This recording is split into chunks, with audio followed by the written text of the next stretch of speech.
Ladies and gentlemen, welcome to my office.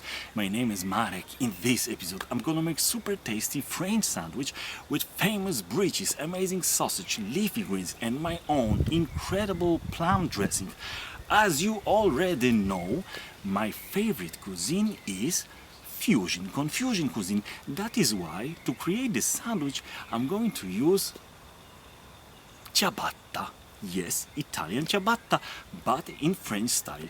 Herbs de Provence ciabatta. So, this is fusion confusion. Okay, first, check all ingredients that we need to make this extremely delicious sandwich.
Amigos!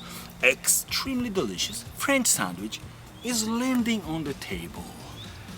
Bon appetit! Bon appetit very much!